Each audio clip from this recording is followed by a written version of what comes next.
Van and Brandon. And we are on On what? live. Oh, not on something.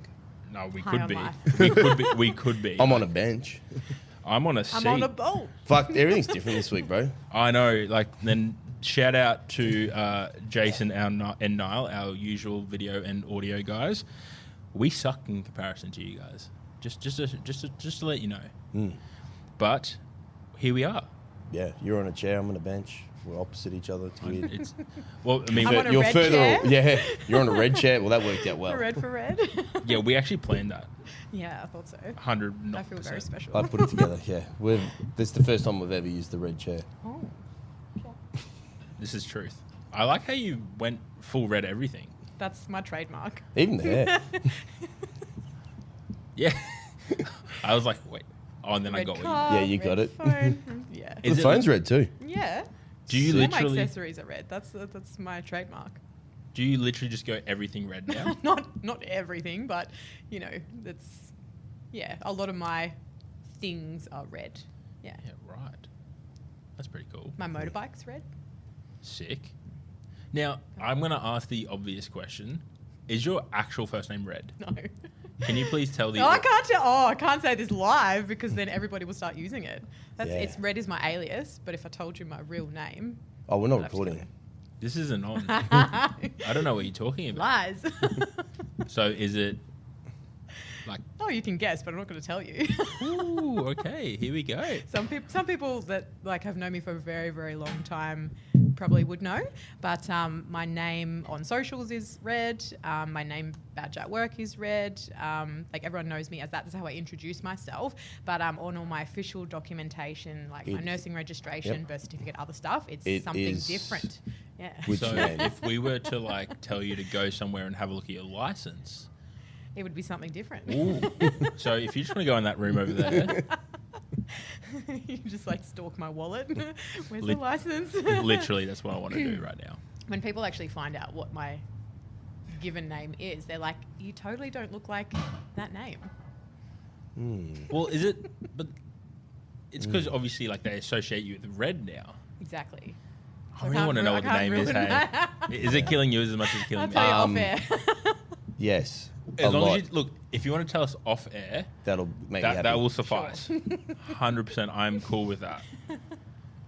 For those listening, we welcome Red to the show. One of those buttons is applause.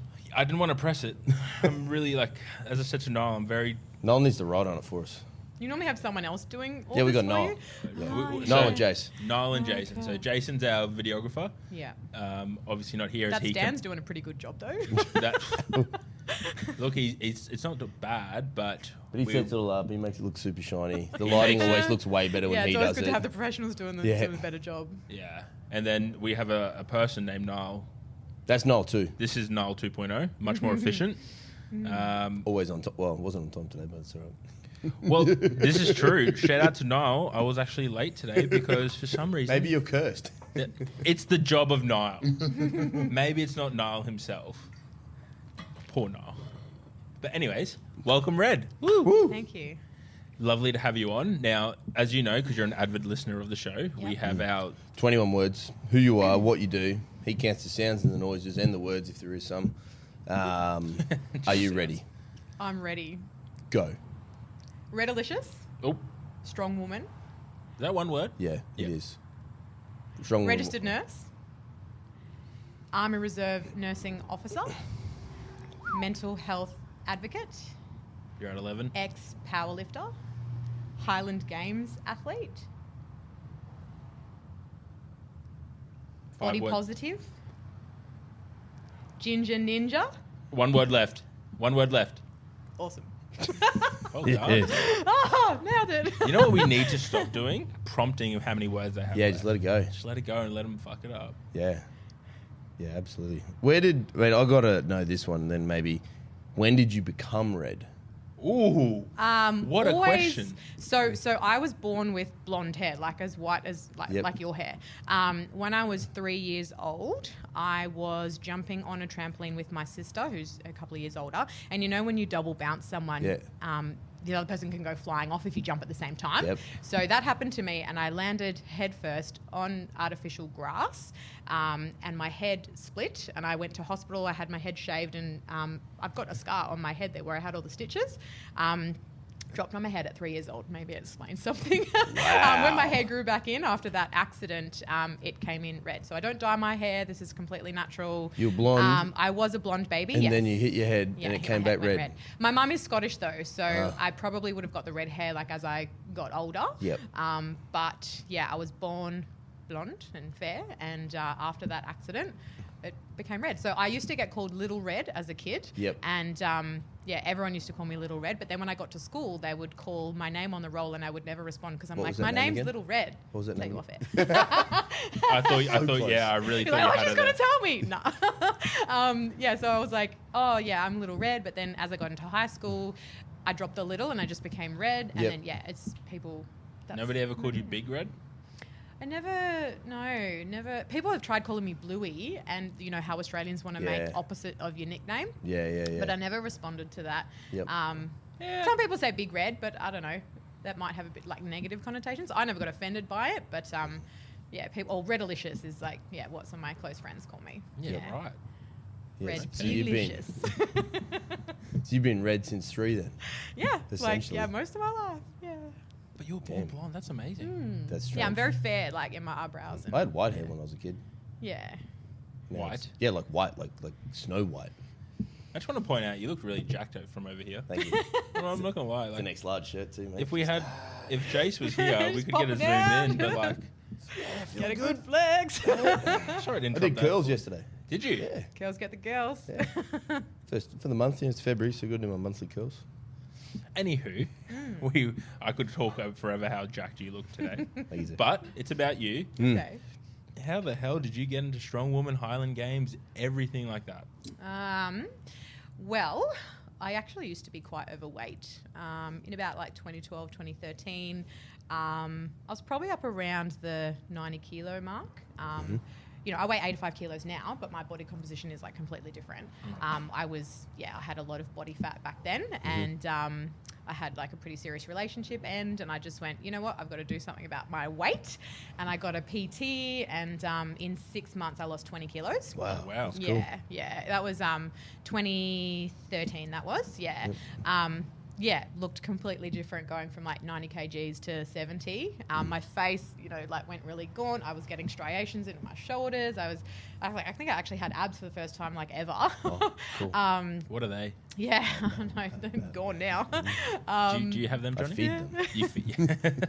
And that was when I was just doing heaps of cardio and just like PT sessions. Just like at a Globo gym. Yep. And then I realized that I was actually kind of strong at like the squats and the deadlifts and bench. And then my PT at the time said, oh, would you be interested in doing a powerlifting comp? And yeah, I did that. My first one was in 2015. Nice. First Cool. powerlifting comp 2015. Where and was that was at UQ. It was like a really small UQ one, like a powerlifting. really tiny Yeah. comp. I think there was only about 20 lifters, Yeah, like yeah. if that. It's small little space too. Yeah, it was a really Isn't small that like- space. But because it was my first time, I was like, oh, I don't want to do anything too big. Yeah. You know, I just wanted to like dip my toe in and see what it was like. Yep, And I was yep. like, oh, I've got quite a competitive nature. Yep. So I really wanted to do it again. And then I competed a couple of times over 2015 and 2016 with Powerlifting Australia. Yeah, nice. And I at that time I said, oh, I actually want to get a powerlifting coach because my PT didn't really. He was like a PT at a Fitness First. Yeah, You know, he didn't yeah. really wasn't in the powerlifting kind of Wasn't scene. specific, So yeah. I started coaching with Colin Webb, owner Yeah, of Panthers nice. Powerlifting, in 2016, Shout and out he saw Colin. me through a couple of comps. I think my last powerlifting comp was December 2016 at Iron Underground. Oh, nice. And that was, I got a 400 kilo total. Was pretty happy with that. But then, you know, when you start plateauing with your numbers, you know, I had all these massive beginner gains. I think in my first year of powerlifting, my total increased by 80 kilos. Wow. So yeah, from comp 1 to I comp missed 2. those gains. Yeah, comp 1 to comp 2, I think I got 20 kilos on my bench, like Oh. 20 kilos on my squat, and like same. You know, actually, I think the squat was the one that progressed the most because I love legs. I love training legs. It's my favorite. Yeah. And then What were your numbers on the 400 total? So it was a 155 squat, 85 bench, and a 160 deadlift. Legit. Yeah, so that was end of 2016. Squats definitely gone up considerably. Bench is probably about the same because in strongman it's all about the overhead press. We don't really do lying down lifting. It's an accessory movement, but I don't like train it like comp bench. And then deadlift, deadlift's like one of my weakest lifts actually. It's been a struggle to progress that. In strongman we do a lot of silver dollar deadlifts from 18 inches. We can deadlift in a suit, we can hitch, we can wear wraps. So my powerlifting deadlift from the floor, it probably is about 170, 175. But in strongman I've always done it like a little bit differently depending on what events and competitions I've had coming up. So yeah, it's a bit sad that that's not my best lift because it comes up in every comp. Like it's so prevalent in strongman. I'm definitely working on that to improve like my posterior chain and my grip strength. Can you see my dodgy finger? Whoa. Fingers. Whoa. I mean, that's pretty bent. Yeah, take my strong hand. How on earth did you do that? Yep. So the pinky, that was a skateboarding accident. I was dipping into a bowl trying to impress some guy and I like went forward, my skateboard went backward and I ate shit, stuck my hand out, broke my 2 metatarsals, my wrist, the pinky, ripped my eyebrow ring out and dislocated my shoulder. And I love it. How old were you? That was, I was living in America at the time, so it would have been 2006. Was the boy impressed? Oh, he was impressed, but he was like, holy shit. Like, he thought that it was like dislocated and he tried to like pop it back in. And I was in so much pain. I had a ring on that finger and it got so swollen. It looked like I had a golf ball like in the palm of my hand because it instantly just went like, and like swelled up. That's a strong no from me. Yeah. Yeah. Wow. So I had to have surgery to fix that and fix the bones here in my metacarpals. I had a couple of pins put in there. Then this finger I did playing roller derby. I ran into a teammate at very high velocity and I just nicked the end of my finger and it was pointing to China. Like it just was 90 degrees that way. Nah. Yeah, so it's permanently deformed now because I actually popped that one back in myself after having the green whistle. The medics gave me the green whistle and I was like, I'll be fine, I can keep playing. I'm a nurse, like I got this. And I just like misaligned it. So now it's permanently, I tore the volar plate, which is underneath the knuckle there. So you wouldn't recommend... Wouldn't recommend popping it in yourself. Oh, that's lovely. Yeah. Oh, we can't hear it though. Oh, sweet. Awesome. I think so anyway. Yeah, so that's really affected my grip doing deadlifts. Yeah, that'd be tricky, hey? I do like reverse grip. That's my underarm grip. And that's affected my grip. Carry over into strongman though? Like, obviously you said before you can use wraps. Does it still disadvantage you as much? It depends. Like if it's like... some of the events are like a deadlift ladder, so it'll be like an increasing weight, like 4 barbells. That's what it was at Official Strongman Games in 2019. But if it's like an AMRAP, I could just do it like that, like a normal deadlift. If it's, I don't know, max weight, I'd do double overhand with wraps because I can get more that way. It just depends on the event. Yeah, right. Yeah. Okay. So strongman was the...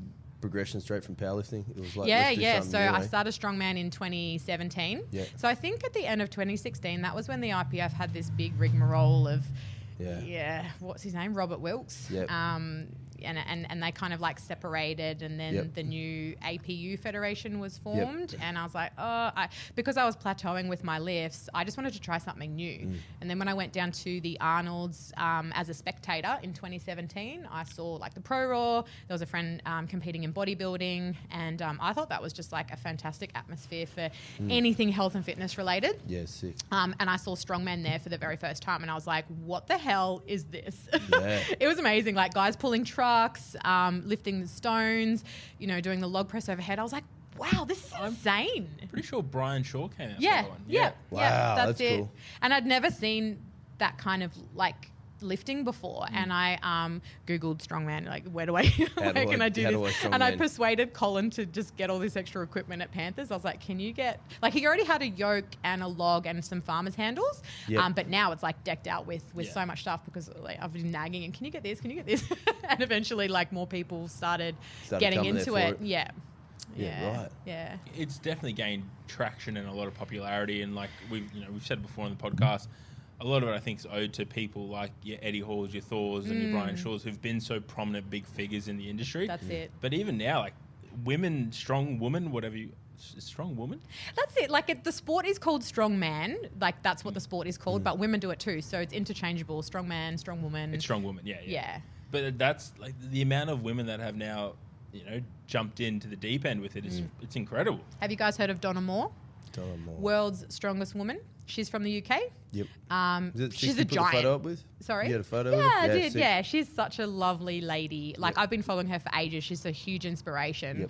Yep. She holds multiple world records. She's won World's Strongest Woman 3 times. Wow.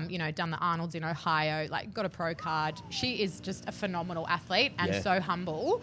I got to meet her for the first time in 2019 at Worlds, and I was like fangirling. Oh my God, it's not I didn't know what to say. Same with Eddie Hall. I met him over there too, and I was like hyperventilating, going like, I know they're just a person, but they're really famous in our kind of world. Yep. And Eddie Hall could see me just like going, like I had my phone going to my friend. Can you like get a photo? Like, but I don't want to seem like a crazy stalker person going. Yeah. Oh, can I get my photo? I But don't think you sounded like one. everyone was doing it. Yeah. I went over there and he's like, "How you going, darling? Yeah, how you going?" He put his arm around me and I was just like, "Oh my God." You just felt the weight of 100 kilo Oh, arm. his arm was like 50 kilos or more, probably. Damn. Yeah, he was super nice. Like he was really friendly, and he's just like a big giant. I guess Yeah. sometimes He seems very down to earth. yeah, very down to earth kind of And guy. Sometimes Very there's big. that online presence where he's like, I'm the beast, and he looks tough, but he's a big softie. Eddie Hall, you're a big softie. Yeah. I'm a huge fan. Yeah, it was great to meet some of my idols at a big comp like that. So that where was that? Sorry, Worlds. So the official Strongman Games, it's held in Daytona Beach in Florida in the US. Yep. Last year it was cancelled, unfortunately, damn COVID. Yep. But I've qualified again for it for this year, so it'll be November 12th to 14th. Yep. Over So back in 19 was your Back first in one Florida. there? Sorry? 19 was your first one Yeah, there? I qualified for it in 2018, Yep. but I couldn't go because I was away with the military. Yep. So yeah, I was like 2019. I'm going. Like I have to at least give it a go. 2020 got cancelled. I hope to go back this year. But How'd you go in 2019? 2019, I came 11th. That's cool. My weight class was so stacked, under 82s. Yep. The top 6 were pros. Wow. So I'm an amateur. A lot of the girls over there were pro. I weighed in at 78 kilos. I was fucking light. I went in, I had a burger and ice cream the night before weigh-in. Yep. And everyone else was like cutting weight, like water loading on IVs because they dehydrated themselves so much. Yeah, I'm right. like, whoa, like that's crazy to me. Wow. I just worked really, really hard leading up to it, and that was like my sole focus because I was like, I have to do well. Yep. Like I put a lot of pressure on myself to go over there because it was like such a big competition. I was like so scared as well. Like the weights when they first came out, everything was above my max. When they first came out, everything was heavier than what I could currently do at that time. Wow. But I trained like a machine. What events did you have to do? So it was a 3-day comp. You have to make the top 10 to get into day 3. So I became 11th. So I was like super bummed. That was my goal. I was like, I want to come top 10. Yep. I was actually in 10th place going into day 2. And then I'm not good at deadlifts. And so that event pushed me back down the ladder a bit. The first day was a Viking press. Do you guys know what that is? Cool. The weight for that was 90 kilos. Shit. For reps. Full reps, AMRAP in a minute. And I think in Australia I'd hit 82.5, and it was like a grind. It was like a banana trying to like push it back. And I got that for 1 rep, like the week before I left. And I was like, oh look, it'll be like a hit and miss. I kind of knew that I might zero that event, and I was like, I'm prepared for that because it's just so damn heavy. But someone said like the levers, someone said that it was actually the weight in the hands were more than 90 kilos because of the way that it was set up. Like there was 90 kilos of weight on the machine, but it was probably you were pressing more like 100, 110. Like, so that's just enormous for me with overhead pressing. Fuck. So yeah, I zeroed that event. And you know what was really shit? That was the first event on day 1. I'd flown all the way over to America. That's the first event. And I was like so deflated. I'm like, what? Yeah, right. I like, am I even worthy of being here? And, I had all these like really negative thoughts like, yeah, that was shit. But the next event was Farmers Carry, and that's one of my good events. Yep. Even though I've got a long hand, like How Farmers much was Carry the is weight? really good.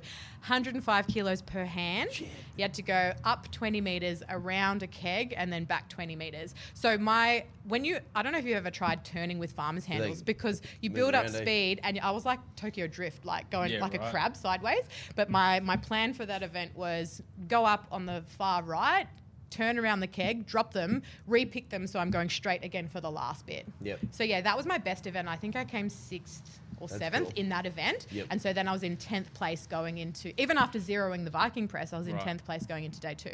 Day Yep. 2 events were, it was like a carry medley, 100 kilo sandbag, Oh, wow. carry that for 20 meters, drop it in the sled, run back, a 95 kilo Husserfell, so it's like the coffin looking Yeah, yeah, yeah. implement, picking that up, running 20 meters, dropping that into a sled, running back, and then a 90 kilo keg, 20 meters, drop it into the sled, and then reverse drag the sled Oh, back. wow. My legs were like on fire. When you're doing a reverse drag with all that weight in the sled, Yeah. I finished that. I didn't actually finish the event. I got all the stuff into the sled and I started dragging it back, and then the 90-second time cap ran out. So I didn't actually get through the whole event. But that was a massive PR for me, because before I left, I'd only picked up the 100 kilo sandbag once. I'd never carried it 20 meters. On the day, I was just like, rah! Just like this demon came out of me. Adrenaline There was carried like you a through. massive crowd, the commentator, everyone was cheering, and I had like, there was 11 Aussies that went over there. Oh, and wow. so I took my Australian flag, and we'd like propped up a little spot like for the entire 3-day weekend. And we were so supportive of each other. They were like, come on, Red, you can fucking do this. And I'm like, yeah, I can. You know, when you've got people backing you, you just, it's crazy what you can achieve. Yeah. So yeah, that event was a massive PR, because I'd never carried the sandbag, but then I ended up, you had to do it in that order too. So if you didn't pick up the sandbag, you couldn't go on to the other 2 implements and get them in the sled. Shit. So I was like a bit nervous about that event, going, oh shit, like I might not do very well. But I ended up getting all 3 implements to the end. So I was like super happy with that.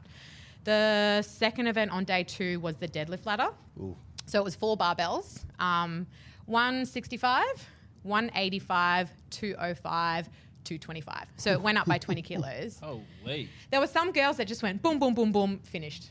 Like crazy strong. Just like straps allowed, or you said it's Yeah, I wore a just- suit and straps. Yep. So 165 was pretty much like my raw max, like powerlifting raw max. 185 was my suited max. Yeah.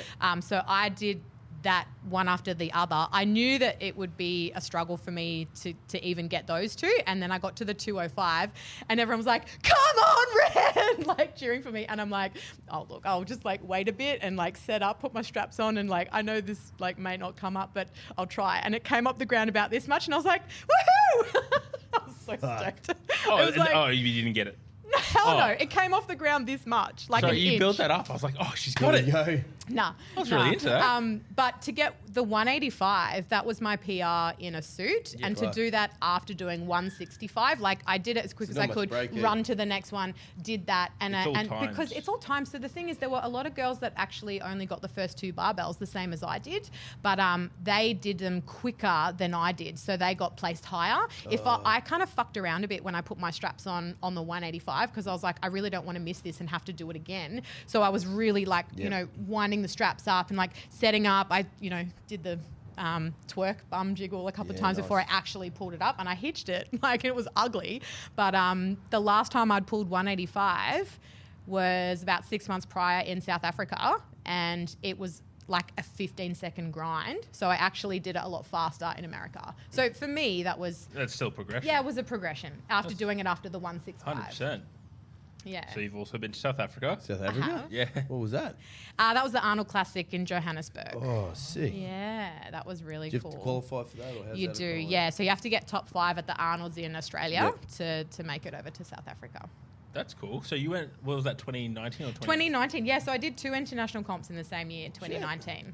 That's That was awesome. like, that's just a highlight year. Like, I had a really, really good year that So year. you went from 2017 spectating, 2018 competing at the Arnold? Yeah, I actually competed in 2017. After I saw the Arnold's for the first time, Yep. I did a comp about a month after that, Cool. and I qualified for nationals in my first Yeah, strongman sweet. comp. That was April 2017, and then nationals was in June of that year. And I placed 5th at Nationals in 2017. Yep. And I've won it every year since. Sick. Was it last? Was it? They actually had Nationals last year, but it was run really differently. They had it. Each state had their own like thing, so you didn't know what the others were lifting. But Drew Spriggs, he was managing that, and everything was kind of like on a Google spreadsheet, and they'd have to put in the numbers. So you didn't know what the people in Tassie or Victoria. Well, actually, Victoria was the only state that didn't have it because they were just so affected by COVID. But yeah, other states. So I was just. Look, it would have been nice to keep my title again, and I was like, okay, but I wanted to do what I needed to do to win, but I wasn't gonna like bust my ass for it. So I was fortunate enough to win, but yeah, there was a lot of girls in the lightweight women, and I don't know if you've ever heard of Camilla Fogognolo. She's from Tasmania. She won the Arnold's Ohio. She won the Arnold's in Australia. She just broke the world record for the lightweight silver dollar deadlift. I think it was like, oh God, don't quote me on the numbers, but I think it was like 300 kilos or something like ridiculous. I actually don't know the number, but it's huge. She holds a stone record, 150 kilo stone at 70 kilos body weight. Same. So more than 2 tons body weight. She's a machine. She got, so she was down in Tassie, but then there was a couple of lightweight women like at other parts. And yeah, when all the tallies got brought together, like, yeah, she'd won, but there was like 7 other women that were in different states. So I knew she would win because she's a phenomenal athlete. Oh, so it was run, like not everyone Each state had their own nationals. Right, yeah. right. And then all the scores got like put together for the overall winner. So it was 5 events and, you know, you could do bad in one event, but then pick up other events and still win. Yep. Like, but that was, I got a clean sweep with all of my events, so I was happy that I, stayed ahead. But I think Nationals 2019, I only won by 1 point. It was very, very close. I had a really shitty start to the day. I was actually really sick the week before. And I was throwing up. I had really bad vertigo. I had my period. Like, I was just not feeling very good. And on the first 2 events, I came last. And and something in my head went, I want this. I've got to flick this switch and turn it around.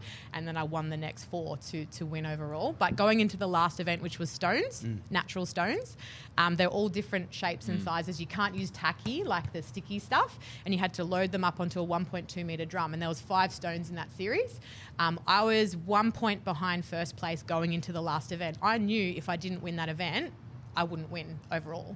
So in my head, I was like, positive mantras, you can do this, you need to win, you don't fuck this up, you got this. Like, just, I have to visualize what I'm about to do, like, before I do it. If, like, you got to get in that positive mindset. And I did that event and I was the quickest time. So yeah, I only pipped her by 1 point overall. Wow. Yeah. That would have been an amazing competition to watch. Oh, it was so fun. It was over 2 days because all the guys were on the Saturday and then all the girls were on the Sunday, because there was like 80 competitors, and you can't, if you fit that into one day, it's crazy. And all the helpers were outdoors all day. You know, Drew's really good with the helpers. He feeds them, he gives them a comp shirt, he gives them, you know, a big Bunnings hat, especially if it's going to be outside, Queensland heat. It was like a really hot, long day for all the people moving all the weights around. Even the guys that help out sometimes get a bigger workout than the people that are competing. Yeah. It's like spot in the powerlifting meet. Yeah, 100%. Yeah, and that's it. Like, they were really encouraging, and I think I've got a picture of me doing like the last stone in the series, which was 105 kilos, something like that, after doing like 5 other stones. Of course. Thanks for rubbing that in. That's okay. That's fine. And I was like picking it up off the ground was like, I was quite slow. I was like, ugh. And I like did the jackhammer bit because my hamstrings, you know, it was like really heavy. Cool. Got it into my lap. And then I was like, okay, like, yeah, got this. And the support staff were like, come on, Red, up here, come on. And they were like tapping the drum and like behind me screaming. And I didn't want to fail in front of everyone. So I just, again, that crazy like thought process comes out and you just unleash. Yeah, I surprise myself sometimes. That's awesome, though. Yeah.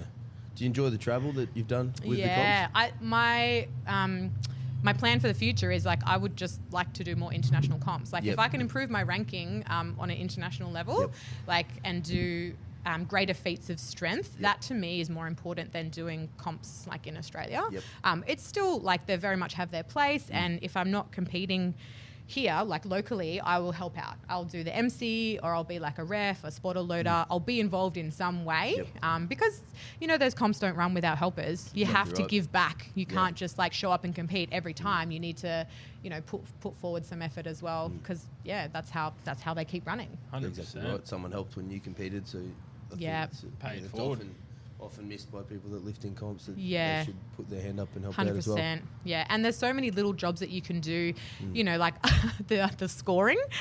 Because I'm a little bit dyslexic with numbers, adding things up. There's been times, You're just dyslexic. Not with numbers. Not with numbers. Just dyslexic. There's been times when, podium positions have been missed because people have like incorrectly added things up, shit. and thankfully that's never happened to me, but it is stressful because you get the athletes coming over to you going, oh, what did they lift and what do I need to do to beat them and how many points are they on, and they're just looking over your shoulder. And I think I was doing the points for Static Monsters. Do you guys know what that is? Yeah, I did that for Static Monsters Worlds 2018. I was on the scoreboard, and there were people coming over, like the athlete and the coach and their friends. And I was like, can you guys fuck off? Like, yeah, I can't add these up if you're in my ear and like staring over my laptop wanting what to get. So that's a stressful role. I much prefer to do the reffing or be an MC, because I like talking, obviously. Couldn't tell. No, But you keep going. Like, you're doing great. Yeah, and I think you have to know a lot about the sport and like what the events are to be able to communicate that to the crowd, because people will be looking at these people lifting all these crazy events and they might not know what the rules are or what the aim of that particular event is, whether it's an AMRAP, a 1RM, a carry, what time frame they have. I know a lot of people in the scene, so I'll give a little bit of a background, like, oh, this person, is state champion, or this person, trains at this gym, coached by this person, and, you give a little bit of context to what the people are watching.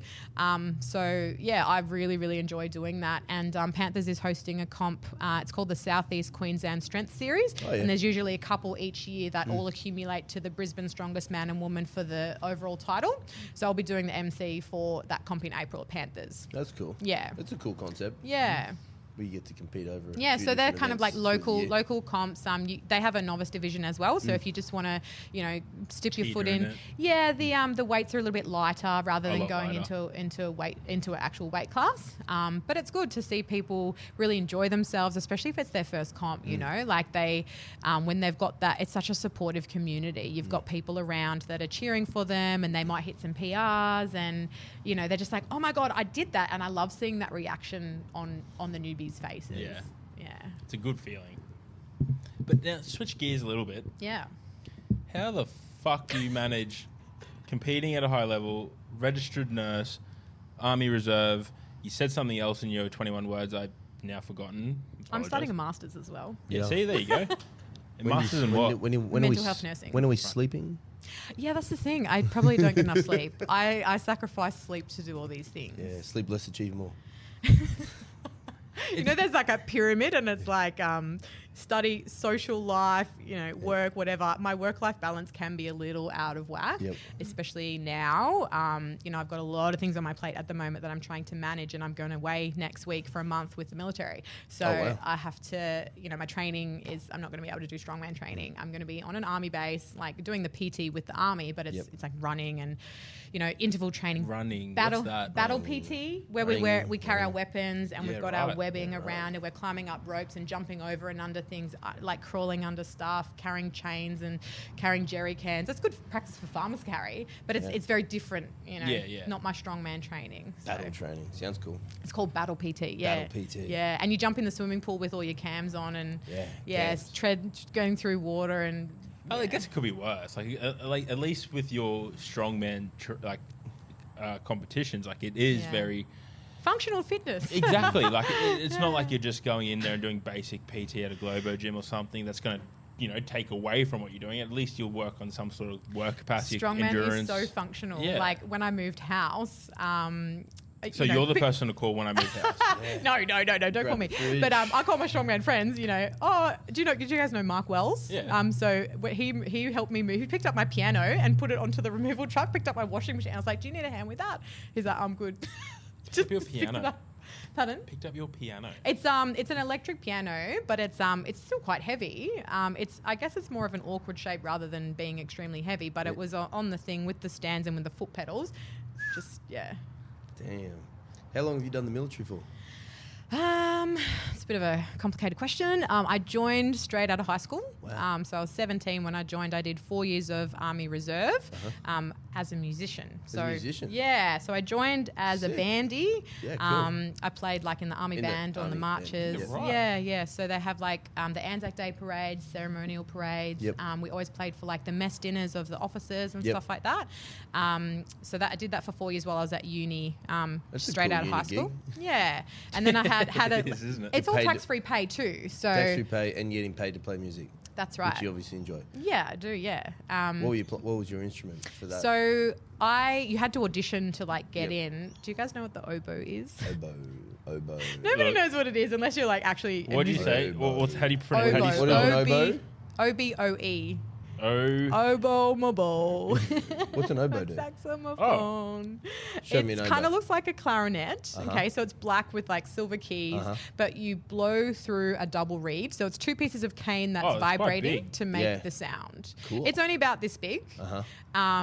And not many people play it because it's such a technically difficult instrument. Oboe? Yeah, so That's an oboe. No, that's a not an that's the oboe. bigger version of the oboe. Oh, so you got the smaller one. Yeah. Small oboe. Have you always oboed? That thing. Look, I haven't played.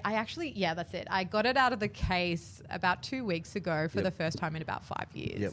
And I played, and my lips were like really hurting because you yeah. have to keep such a tight embouchure to play it. Embouchure. Embouchure, yeah, that's the name of how you It's a like new word purse for your today. lips to play it. I'm learning a lot. I like that word though. Say it again, but slower. Embouchure. Embouchure. It's French. Embouchure. I can speak French now. You can spell French or I can speak French. Yeah. I said.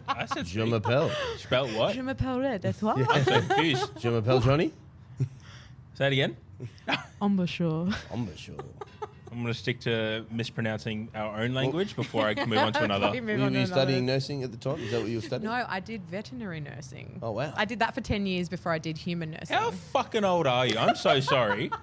This timeline is not adding up in my head. I'm a lot older than people think. Clearly. But seriously, how old? You're You not can have a 28. guess. No, I'm not 28, no. Well, I don't want to put my foot in it, but like, we'll say you look early 30s. Yeah, I'm mid-30s. You're mid 30s? Yeah, I'm turning 36 in 3 weeks. Oh, well done. Yeah, get fucked. Wow. So you practice as a vet nurse as well? No, so I did that for 10 years. Yep. Did my degree in veterinary nursing straight Yep. out of high school while I was doing my Army Reserves. Yep. Then I went travelling for 5 years. Oh, wow. Yeah, I lived overseas in a bunch of different countries teaching skiing and snowboarding. Fucking hell. That's cool. Japan, Canada, America, How dope New is Zealand. Japan? It's amazing. The powder there is insane. Yeah, so when I came back from like, you know how you got the Northern Hemisphere winter, then there's a bit of a break. I came back to Sydney where my parents live, did veterinary nursing as a casual locum through different yeah. vet clinics because I had the degree anyway and I was proficient in my skills. Then did the Australian winters in Mount Hotham in Victoria. That was 3 months at the winter. Yep. Came back to Sydney, did vet nursing. Then the next winter, Northern Hemisphere, I'd go to Japan or Yep. America, wherever, teach skiing and snowboarding. Come back, do vet nursing. I did that for about 5 years. So, and you could ski in plenty of off time to ski and snowboard? Yeah, yourself? so they call it backlining when you don't actually want to take a lesson, but you still have to rock up to the ski school, wait to see how many people are there for lessons. And backlining means you don't really want to take a lesson, but you will like if it's really busy. Yep. Or frontlining is like I'll take this group, like whatever. So I backlined a lot because I went there to get my season pass, to get heaps of snowboarding in and have a really good time. Yeah, right. But I did teach some lessons, but I was like, I'll just backline today. Yeah. Wow. Yeah. You've been everywhere. I've been to 38 countries. When the fuck did you fit in the other countries you haven't mentioned yet? Well, after Most doing obscure one? doing like a winter season, I've got this. You actually have an ability to time travel. I wish. You've done this. How do you fit everything in? Like that's a. I get asked that question a lot. Like, first of had- all, they're when like did your you do age. your nursing? How does this? Started nursing degree at 28. Yep. So 28 to 32, I was at uni for 4 years. I did a dual degree with nursing and paramedicine. Oh, you did both? Yeah, cool. so I've never worked as a paramedic, but just my placements. Could you do paramedic? You could be... Not now because too long has passed. So I've been a nurse for almost 5 years now. But I did the dual degree hoping to be a paramedic, and I applied, but I got offered my nursing graduate program first. Yeah, sweet. And they say that you've only got like 18 months to 2 years to do both disciplines. So that time has lapsed now. Yep. But I'm so grateful for all the stuff that I learned, because to do like a nursing only degree is 3 years, or to do a paramedic only degree is 3 years. But if you do them together, it's 4. Because a lot of the same foundational subjects like your healthcare, your ethics, like Indigenous studies. Where'd you study? Where? At ACU. Yeah. Cool. Frequent in the library. Did you go there? No, I didn't go there, Oh. but my partner also studied ex-partner studied paramedicine and that other one, nursing.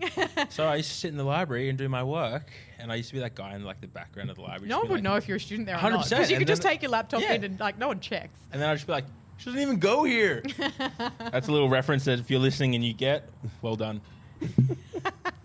Sorry, that's my mind. Yeah, you're never Good too memories old at to ACU. start something new. Like well, at that time, I was like, wow, I've gone from a nursing, like a veterinary nursing career for 10 years and being Peter Pan gallivanting all over the world doing snowboarding. Started my degree at 28 going, oh shit, like it's a huge life change and am I going to be good at this? I don't know. But then when I'm a bit of a brainiac and I apply myself. If I apply myself, I can do well. So I finished studying at 32, got out into the workforce as a nurse, and I'm like, oh, it's actually a decent salary, you know, like veterinary nursing. I loved the animals, and I did it because I just loved that, you know, helping little puppies and kittens. And it was sad, but it was also very rewarding, but the pay was shit. Like I was head vet nurse at the clinic that I worked at. I worked in emergency centres, so we'd do 24-hour care. When we had the tick season, I remember doing one shift where every single cage was full, and we even had dogs and cats like on blankets on the floor with tick paralysis. They were on OBS every half an hour. I had 2 dogs on a ventilator because they'd lost control of their airway, so they were sedated. A machine was breathing for them, and we had to keep putting lube in their eyes so they didn't get dry, do the tube care, suction them, like do all their cares. Like that was like really hectic, but you were getting paid like $15 an hour, $18 an hour if max. Yeah, so it was really shit pay. And you know, like you get into nursing and it like doubles. I was like, oh, there's this thing called money. What's better, to look after a human or a dog? Oh, look, dogs don't talk back. So I did love... Yeah. I love, like, you know, if I see a dog in the street, I'll go and pat it. You know, people that bring dogs into the gym, I love that. I just love animals a lot. But, yeah, I couldn't really excel financially, and I've always been one to chase things and, you know, try and improve. And I love healthcare.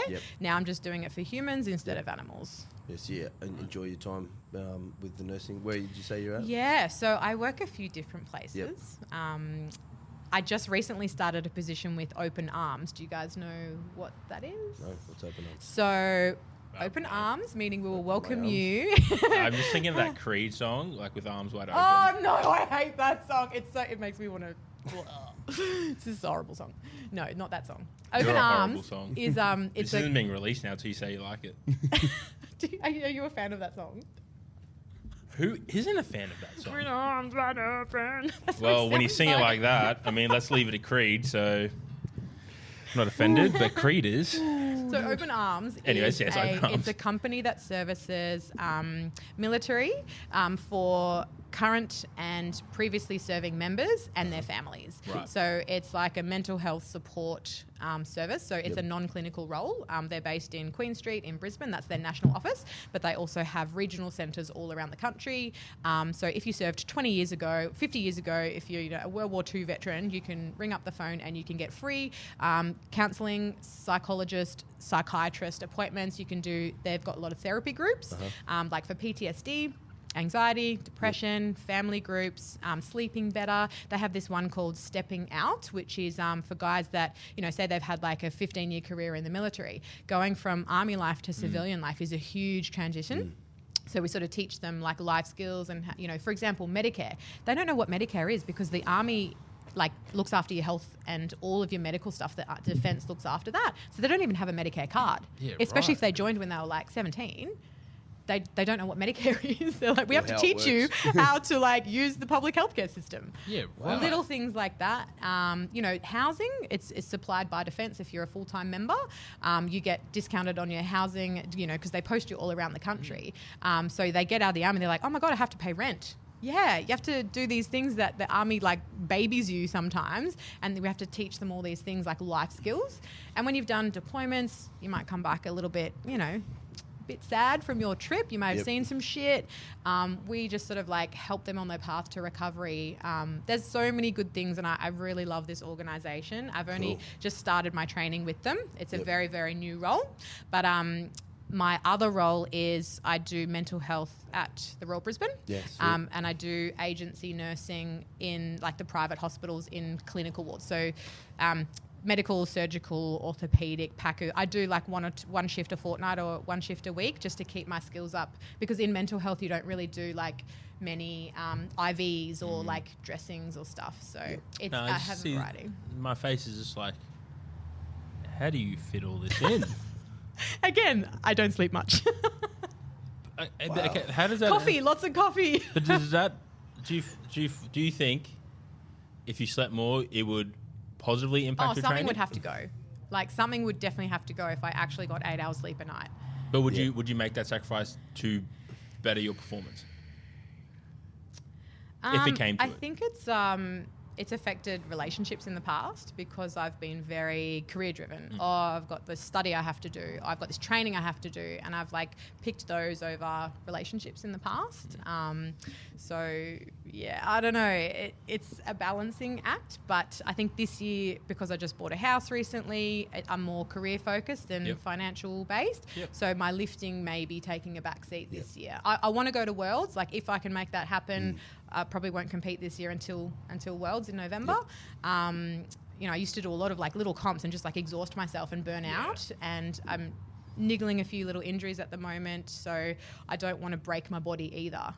So I'm training still, but I have to keep military fit as well. Like I'm doing interval training and long distance running and cycling and swimming to pass my fitness test for the army, because when I go away next week, I'm going to be smashed with all that shit. It's not going to be strongman. I need to be able to run. So it's a balancing act for sure.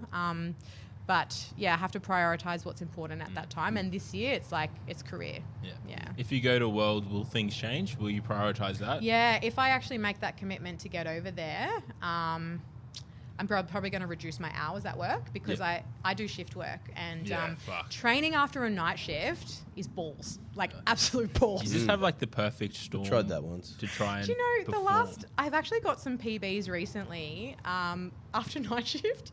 Those adrenaline PBs, bruh. I was in a hypertrophy block, and I think I was doing bench press, 55 kilos, 4 sets of 12. And I've only just recently started getting back into bench, because I said to my coach, I just want to like do high rep stuff to increase my conditioning anyway. And the previous week it was 5 kilos less, and I was only getting like 8, 9 or 10 reps maybe.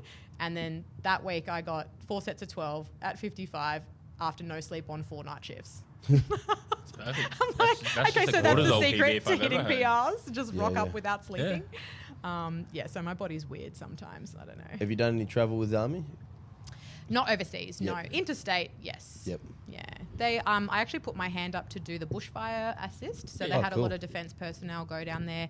And with my that was over 12 months ago now. Yeah. Yep. Wow. You know, all the koalas that had burns and everything, I thought I could be a great asset to helping the 100%. koalas and the wildlife down there. Didn't get picked. I put my hand up for it, didn't get picked. They've also still got military doing it's called Operation COVID Assist. So they're doing the security, the quarantine and stuff like that. Just the people off airplanes, making sure they get to the quarantine hotels, driving and all that kind of stuff. Also put my hand up for that, didn't get picked. Sometimes it's like who you know or what skills you have, luck of the draw at the time. I said, I could do these days, but I can't commit to like a 3-month thing because I can't take that much time off work. So I mean, I'm going away next week to upskill in courses as a nursing officer, so that I can probably be deployable, which Yeah, which super. is something That'd that be I would cool. like That's to on do. the list of goals for you. It is, yeah. It's career. What's your rank? I'm officer, so Yeah. we What's wear that? pips on our uniform here. Yep. So it's spelt lieutenant, but you actually pronounce it lieutenant. Lieutenant. So people have to call me ma'am and salute me. Really? That's the best.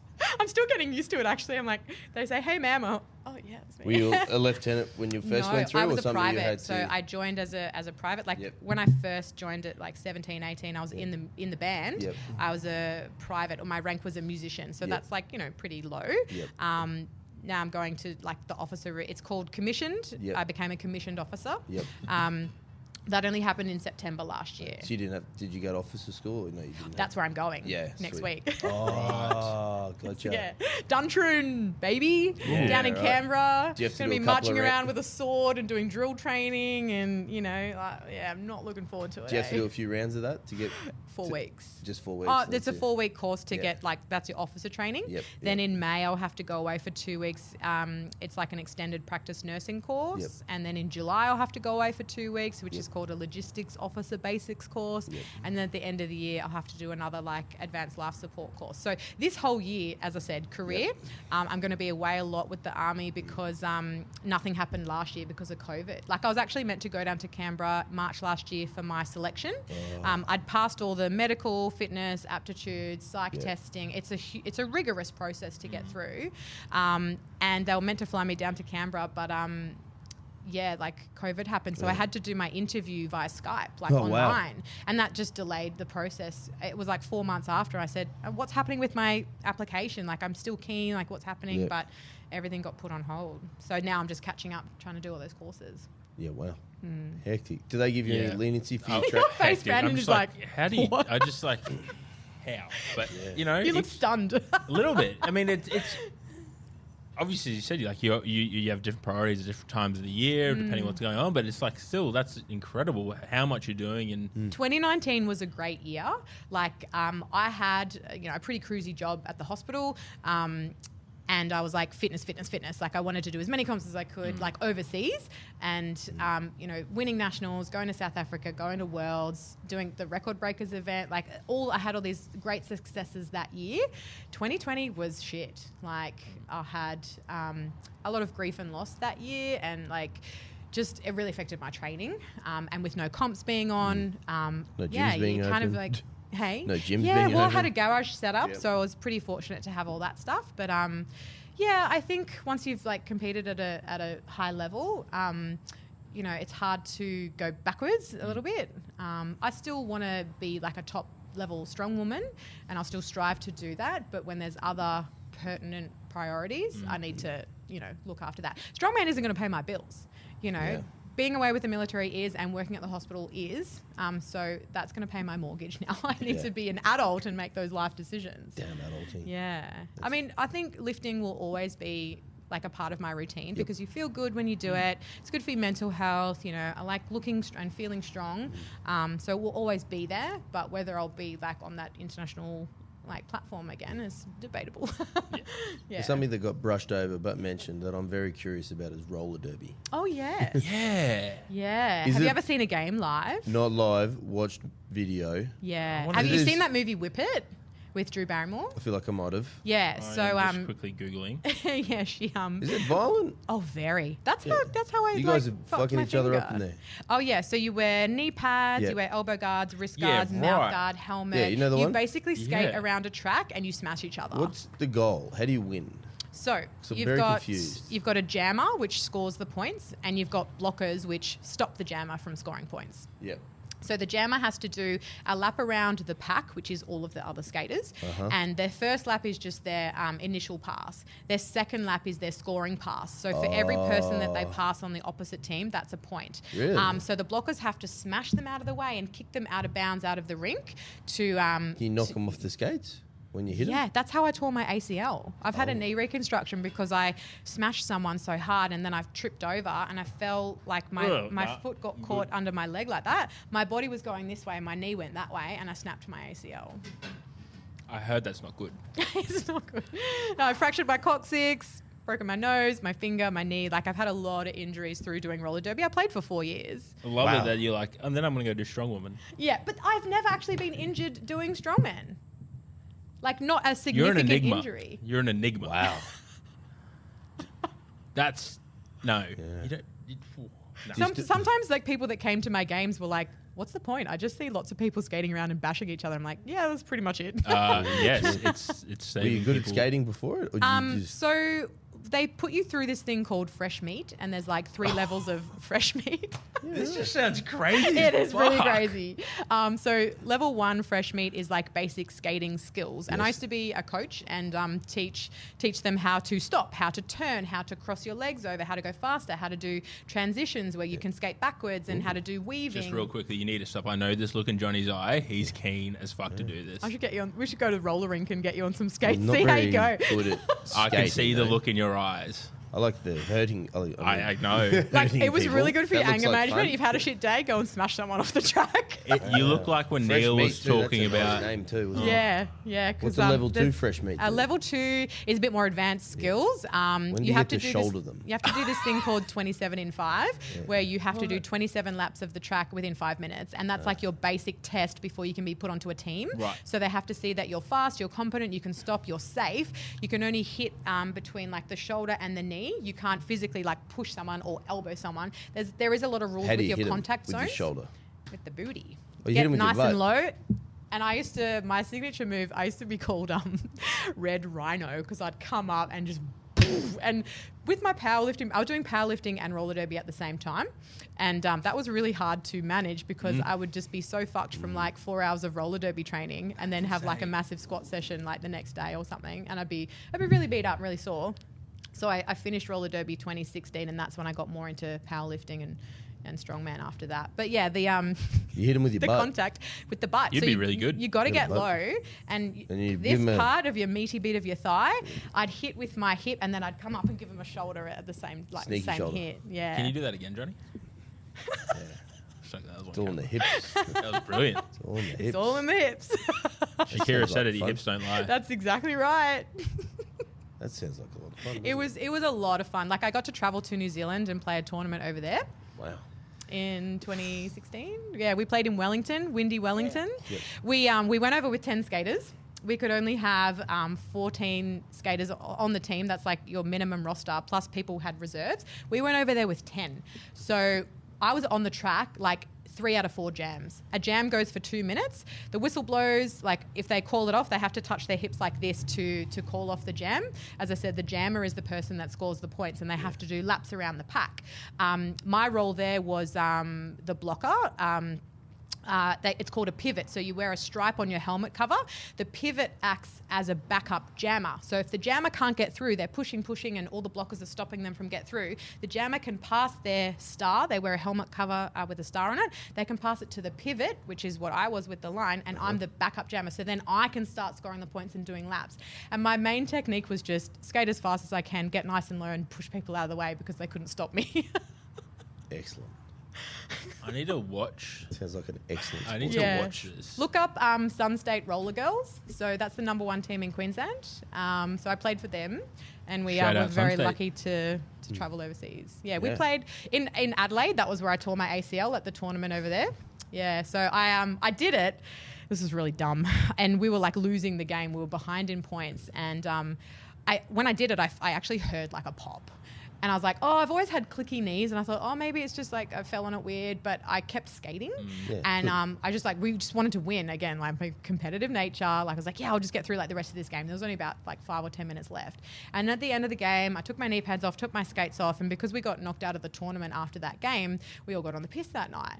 And I was dancing. Alcohol's the worst thing for inflammation. And I was like, oh, it's a bit sore. I was kind of standing on one leg going, yeah, I couldn't really like weight bear on it. The next day when I woke up, it was like elephantitis. It was so swollen. It was like a waterbed. I was touching it and it was like Say elephantitis. fluidy. Yeah, know what elephantitis is? Do you Where know? people get really, like edema, like swelling in their Right. like ankles and legs. Yeah, so it was swollen like that. Right. Touched it. It was like a waterbed, very fluidy. Went to go see the medics and they're like, let's ice it. Let's give you some like Panadol. I was like, it's not touching the sides. Called my insurance company, got flights back to Brisbane, went and saw an orthopedic specialist, had an MRI. They're like, your ACL is completely not attached, and I'd torn the meniscus off the bone as well. You did good. You did yeah, real good. It was a number. And they said, yeah, you need surgery. But because it was so swollen, I had to wait for the swelling to go down. I did a lot of prehab, like leading up to the surgery. And then I had the full knee reconstruction in 2014. Yeah. Wow. Okay. I'm not That gonna- really I'm not gonna do like that. affected my squat, but now it's Yeah. my best lift. I worked pretty hard on it, but it still gives me grief when I'm running. Yeah, so I'm trying to manage don't it run. now. Don't yeah, run. well, I wish I could, but army. Don't army. Walk fast. Walk very fast yeah, and brisk. unfortunately, I have to pass this like 2.4K run. Yeah, so that's my fitness goal at the moment. Strongman's taking a bit of a backseat. Damn. Yeah, fuck. Just don't run. Yeah. Now, we had those questions on the Instagram. Yeah. You got some really good ones. Do you want me to pull Let's them up? see your ones, Yes, please. yours were like. Firstly, I want to shout out to Mel. Yeah, thanks, Mel. Hello. Johnny loves me more. Let's see. Very evident. Where are you on the podcast? I love you both equally. Lies. So some of them I answered quickly in my story. Give us some of the good ones. The good one. Okay, tips for a woman wanting to try strongman for the first time. Okay, need to get a coach. You can't do this on your own. There's so many like odd implements, and you see a lot of people just like muscling a bar over their head, but there is a technique to it. And if you learn the right way, those little tweaks to your technique can make a big difference with your lifts. Like I see a lot of people sometimes with the monster dumbbell, like they using like 2 hands to get up to here, but they're like bicep curling it up, so they're burning out their arms before they've even done the press. I can think of a lot of things to like fix up their technique. I hold a Australian record in the monster dumbbell, Oh, sick. 55 kilos with one hand. That's under 82 kilos.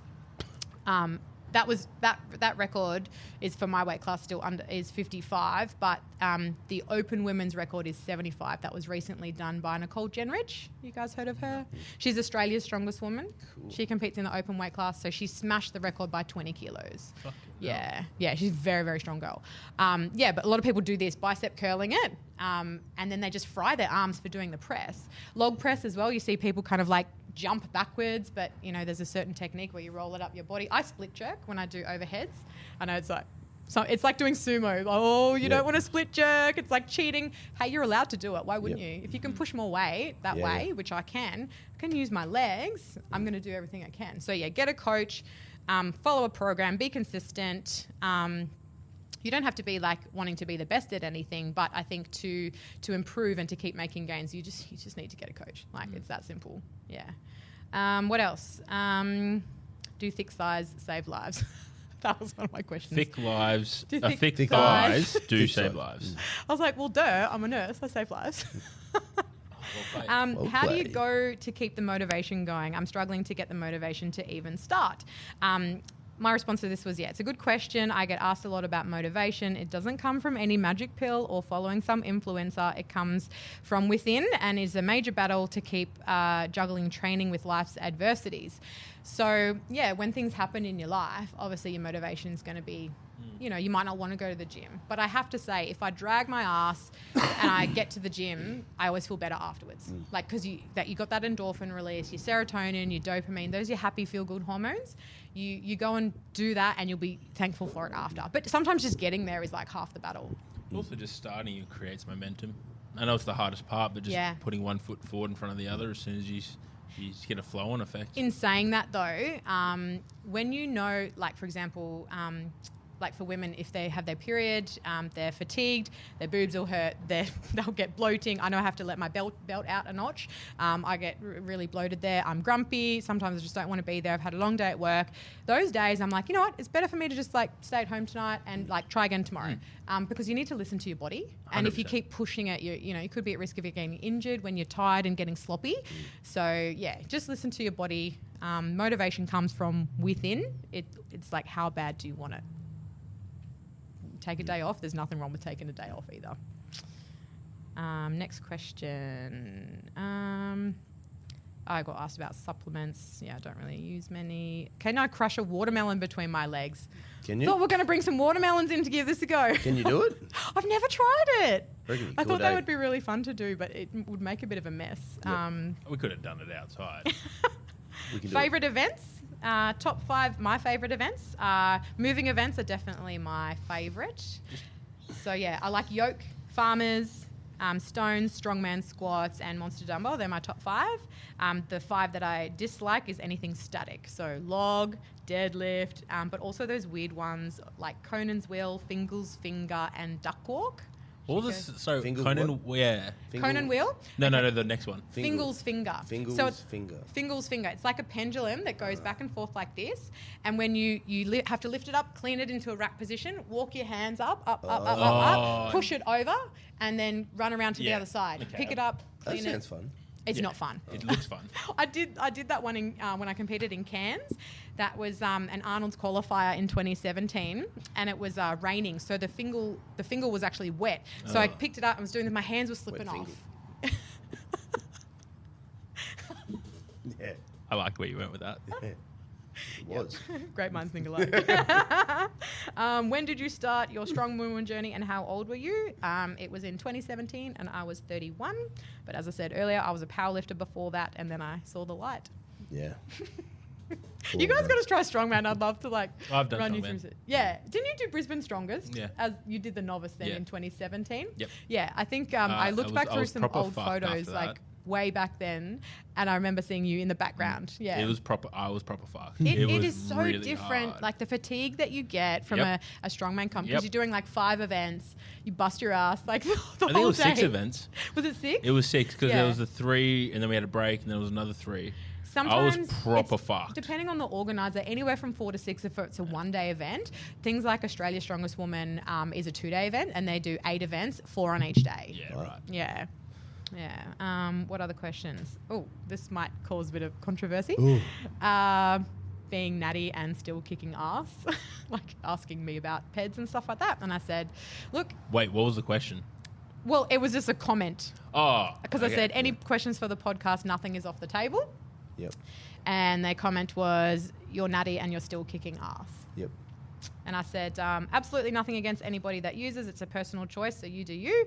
That is correct. I'm a natural athlete, and I still managed to podium twice at international comps without taking peds. Pretty Sick. cool. Another one was I struggled to fall in love with my extra weight. And I said, self-love takes lots of time and practice. I didn't always love my body. I actually loathed it when I was a teen and in my early 20s because I was a lot bigger. But I believed bitchy school kids telling me that I had thunder thighs. I kind of do. Telling me that I was Strong too thighs. big. Strong thighs. I did ballet, and I was told I'm too fat to be a ballerina. Fuck. Yeah, that really grated Such a in brutal my brain. fucking Yeah. sport. Was this sport? Bitchy. Dance. Yeah. But then I said I started Yeah. lifting, and it really changed my mindset dramatically from the incredible things that my body could do and not worrying what it looks like. Yeah, I've got cellulite, I've got rolls, things jiggle a bit. So what? I'm body positive, and other people's opinions don't bother me. And most men and women seem to dig the thickness. I'm down with the thickness. Down with that thickness. We all went there. Yeah. People ask me about like what music I train to. It's very varied. I like dance music, house music when I'm training. I like Limp Bizkit if I want like a ragey kind of song. There's a good playlist on Spotify called Gym Motivation 2020 or 2021. Yeah, and it's got lots of like Ministry of Sound kind of stuff like that. Oh, yeah, I get what you mean. That sort of genre. What else? Oh, Dinny Stones. Do you guys know what those are? Yeah. Yeah. So I'd actually registered to go to Scotland on the 2nd of August last year to lift them. And I'd trained for them. I got replica handles made. Drew made them for me. Yep. And I was training at my garage gym like all through COVID to get the weight. Yep. Unfortunately, COVID ruined my plans, so I couldn't go. But there's only 8 women that have done that feat of strength. And I was like, I want to be top 10. Like I set that goal for myself, and I was like, yeah, I'm going to go do it. And when I plan to do something, I'll follow through with it. So that's still on my goals list. I want to get to Scotland, but we can't travel internationally at this time. Yep. So as soon as that door opens That'd be up, unreal. that would be actually my preference than going to Worlds. Yeah. Yeah, I want to go to Scotland. I want to do a stone tour. Yep. There's also another set of stones called the Ardblair stones. It's Yep. 9 stones. They range from, I think, like 45 kilos up to 160 60 kilos, but you can't use tacky. It's chalk only, Yep. and it's Yeah, 1.3 meter barrels, so a little bit higher than like what you normally do in comp here is 1.2. So Donna Moore, world's strongest woman, she holds the record. I got the top 7 stones. The 5th stone is I think 105 kilos, and I've done 100 kilos without tacky before. Yep. So 105 would be my goal. I want to get the top 5 stones. Yep. The 6th stone is I think 118. Hoi. So that it's a bit more of a jump, but you can't use. I think I could get that with tacky, but you're not allowed to use it. Yep. I would love to go there, do those 5 stones, get my name in the history books, Yeah. do the Dinny stones, get my name in the history books, and then do a stone tour around Scotland. Have you heard of the manhood stones? Oh, a little bit around. Yeah, so I just recently bought a book off Amazon. It's all about like stone lifting in Yep. Scotland, and there's a lot of history behind those particular stones. So I like to do my research Yeah. and look up all this stuff before I actually go and do something. So yeah, that's That'd be I'm gonna unreal. have a crack at the Dinny stones when I can travel. Sick. That's the short answer. Easy. How do I That'd be feel heavy. about the under 82 being the last weight class for the women before the open women? So did you guys know much about the weight classes? No, not too yeah, much about so for the women, it's under 64 is lightweight, under 82 is middleweight, and then anything above that is opens. They just recently brought in the under 73 class, so it's like, a gap between the light and the middle, but there's no gap. Say if you weigh like 95 kilos, it's too much of a cut to get onto under 82, but you might also be competing someone that's like 120. So there's a huge gap, and the weights for the open women are a lot heavier. And I said, there's been some discussion previously on strongman forums about adding an extra class for the open women around about 100 kilos or thereabouts. I was stoked to hear that the under 73 class for women is now added internationally. We had it here in Australia, Yep. but they've just done it over there for Worlds now. So it's a huge gap between under 64 and 82, but it's also a big gap between 82 and like whatever else is above that. So maybe in the future, an extra class for women will happen. I think it would definitely grow the sport and attract more women, because you may have someone 95-ish kilos that can't do the open women weights, but it's too big of a cut to under 82. Or you could just work your butt off and get stronger. Bam. Let's be fucking stronger. Honest truth. Yeah, did you have any? Yeah, Mate, we got 10 of I got 10 our- questions for you. Oh, these are the famous 10 questions. Yeah. They're rapid fire. They're just first thing You that ready? comes to your mind. Okay. What I'm makes ready. you unique? My hair. Who are the special people in your life? My sister, my brother-in-law, mum and dad. What are you most proud of? My strongman achievements internationally. If you could star in a movie, what would it be and who would you be? Lara Croft Tomb Raider. What's your most used emoji? Oh, can I go back? Jessica Rabbit, Disney. I got Ah. told I'm always Jessica Rabbit with the red hair. But Lara done. Croft a close second. Lara Croft, but with red hair. Yeah. That could work. I dressed up as her once for a party. Yes. Had the short shorts, the gun in the pocket. Yes. Yeah, it was pretty sexy. We're talking like Angelina Jolie. That's correct. Yeah, not the new one. Hot bitch. Yeah. Not the new one. Most used emoji? Probably a cross between love heart eyes and the flames. Sliding into those DMs. Sliding on in. Most favourite dinosaur as a kid? I always got told I looked like a T-Rex walking in high heels. Yep. Because I can't walk in high heels. T-Rex is pretty cool. Vicious. If you could find out how and when you die, would you? No, I don't think so. What age do you feel right now? 35. What pet did you have growing up? I had a cat called Pussy. It wasn't actually...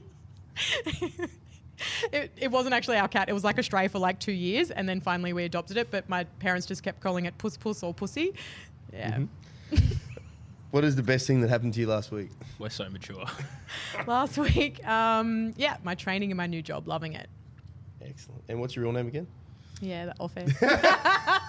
Well, I thought you were going to definitely answer it on the last one. Thank you so much for giving up your Saturday afternoon. If You're people want to welcome. reach out, have more questions, where can they find you? Instagram's the best way. So my handle is Redalicious. That's REDALICIOUS_strongwoman. Easy. We'll throw it up in the show notes. Thank you for so much coming on. Absolutely incredible story. Oh, thank you. Don't know Done how a lot you, of things. yeah, and you're still doing a lot of things. So keep doing those things. Yep. More things. And hopefully we'll catch up in the future, and you can tell us about all those new things. Yeah, after the Dinny Stones. Yeah, that's happening. That's happening. Dope. Thank you. Cool, thank you. Bro.